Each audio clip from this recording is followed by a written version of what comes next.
Հին Արտաշատի պեղումների ժամանակ բացահայտված բացառիկ եկեղեցին ամենայն հավանականությամբ կապված է Տրդատ Մեծի և Գրիգոր Լուսավորչի եկեղեցաշինության հետ։ Մատենադարանում սրբացված բեկորների հայտնությունը, Արտաշատի ութանիստ եկեղեցին 4-րդ դարի մեծադիր շինության բացահայտումը խորագրով, ժամանակավոր ցուցադրության բացմանը հայ և գերմանացի հնագետները ներկայացրեցին քառամյա պեղումների արդյունքները։ Աշխատանքը շատ հետաքրքիր է, մեծ սպասելիքներ ունենք և ինչպես տեսնում եք արդեն իսկ մեծ ձեռքբերումներ կան։ Նման ճարտարապետության եկեղեցի, օկտագոնալ ութանկյուն, ութանիստ եկեղեցի մենք ընդհանրապես չունենք։ Հատկապես խոսքը Հայաստանի մասին է, հատկապես երբ որ խոսքը գնում է 4-րդ դարի սկզբի մասին։ Ասելով 4-րդ դարի սկիզբ, ես նկատի ունեմ առաջի 30-ամյակ, այսինքն եկեղեցին կառուցված է Տրդատ III և Լուսավորչի ջանքերով։ Հանդիսավոր բացման ժամանակ թե հետազոտողներին, թե հրավիրվածներին բացառիկ բացահայտումների կապակցությամբ շնորհավորեց Հայաստանում Գերմանիայի արտակարգ և լիազոր դեսպան Կլաուդիա Բուշը։ Նորագյուտ կառույցը հայտնաբերվել է հայ-գերմանական արտաքսատա համատեղ ծրագրի շրջանակում, երբ հնագետները պեղում էին անցկացնում Խորվիրապի մերձակայքում՝ Հին Արտաշատում։ Հայաստանի հնագիտության և ազգագրության ինստիտուտի և Մյունստերի համալսարանի Անտիկ և քրիստոնեական շրջանի հնագիտության ինստիտուտի հնագետները մի քանի տարի տևած պեղումներից հետո հաստատում են. ամենայն հավանականությամբ հայտնաբերված ութանիստ կառույցը տարածաշրջանի ամենահին եկեղեցին է։ Սքանչելի բացահայտում էր, մենք ցնցված էինք, երբ տեսանք եկեղեցու ութանիստ ձևը և գիտակցեցինք, թե ինչ հին եկեղեցի է բացվել մեր առջև 4-րդ դարի սկզբի։ Մենք պեղումներ էինք անում Արարատ լեռան դիմաց Խորվիրապում Գրիգոր Լուսավորչի հետ կապված մի նշանակալի վայրում, որտեղից էլ սկիզբ է առել քրիստոնյա Հայաստանը, ու հանկարծ հողի տակից լիովին անսպասելի բացվում է այս եկեղեցին։ Այնքան ակնհայտ էր այս գտածոյի կարևորությունը, որ վախենում էինք խոսել լրագրողների հետ, նախքան համոզվելը, որ իրոք 4-րդ դարի եկեղեցու հետ գործ ունենք։ Եվ երբ 2024-ին վկայություններ գտանք թե եկեղեցու, թե դարաշրջանի վերաբերյալ, նաև գտանք քրիստոնեական պարագաներ, խաչ, վերջնականապես համոզվեցինք, որ մեր հայտնաբերած եկեղեցին հնագիտական առումով և ապացուցված տվյալներով ամենահին եկեղեցին է։ Մեր տվյալներով այս եկեղեցին ոչ միայն ամենահինն է Հայաստանում, այլև ավելի հին է Կոստանդինոս Մեծ կայսեր կառուցած եկեղեցիներից Իտալիայում և Սուրբ Երկրում։ Ուստի մենք, ամբողջ Հայաստանը, իրավացիորեն կարող ենք հպարտանալ այս նորահայտ կոթողով։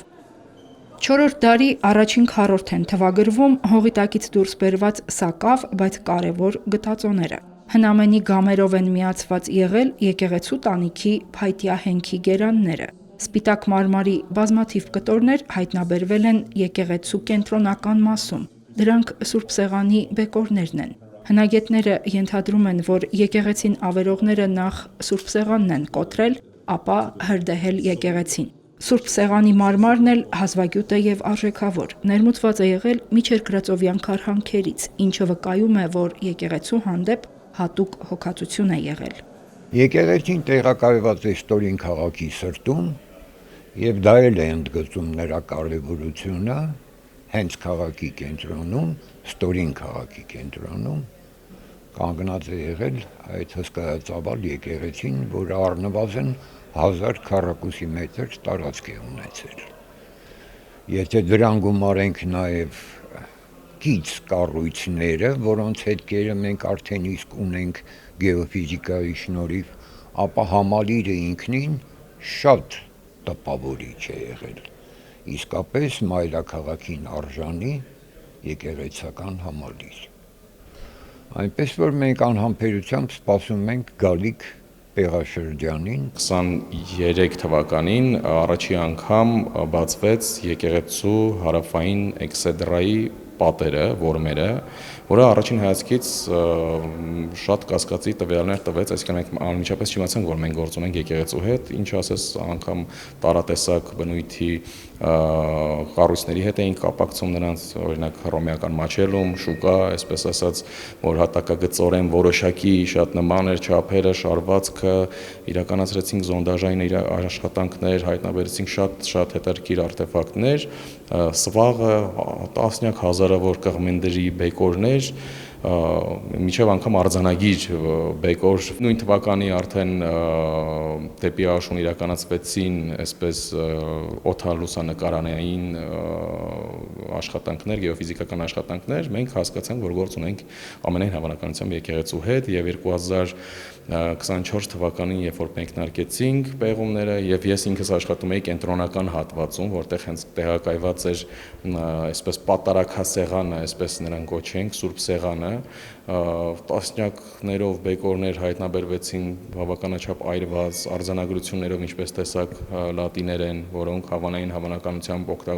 արվել են վարպետների համար, որպեսզի տեղը հստակ ֆիքսված լինի, որի շարունակությունն է եւ այլն։ Եվ այո, գտածոները մի փոքրիկ քիչ են, այսպես նյութական մշակույթի, բայց ինքը ճարտարապետորեն եւ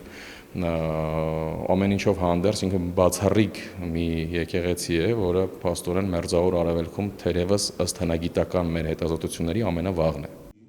Հայտնի չէ, թե երբ եւ որտեղ են կառուցվել առաջին ութանիստ եկեղեցիները։ Կոստանդինոս Մեծն է Բեթխեհեմում եւ Անտիոքում կառուցել նման եկեղեցիներ։ Կապադովկիայի վաղ քրիստոնեական եկեղեցիների մեջ կան ութանիստ տեսակներ։ Մասնագետները համոզված են, կոթողի տարիքը ճշտելու այնպիսի մեթոդներ են կիրառել, որ ակնհայտ է։ Հին արտաշատում հայտնաբերվածը գոնե Կոստանդինոսյան տաճարներից ավելի հին է։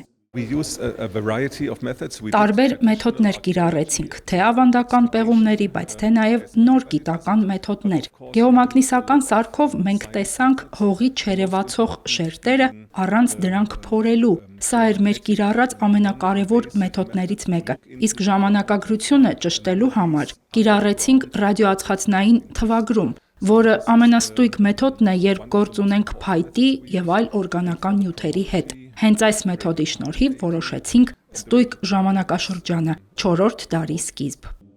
Մինչ գիտական արդյունքների հայտնվելը այս տարածքում եկեղեցու գոյության մասին որոշ տեղեկություններ հայտնի էին ձեռագրերից, նշեց Մատենադարանի տնօրեն Արա Խզմալյանը։ Դրա մասին վկայություն են թողել 4-րդ եւ 5-րդ դարի պատմիչներ Ագաթան Գեղոսն ու Փավստոս Բուզանդը։ Ցուցադրությանը հնավայրի ամբողջ տարածքն է ներկայացված, մանրամասն տեղեկություններով եկեղեցու հատակագծի, ճարտարապետության, շինարարական նյութերի եւ կառուցման եղանակների մասին։ Բացման արարողությունից հետո աշխատարան քննարկմանը մասնագետներն առաջին անգամ մանրամասնորեն ներկայացրեցին տարիների աշխատանքի արդյունքները։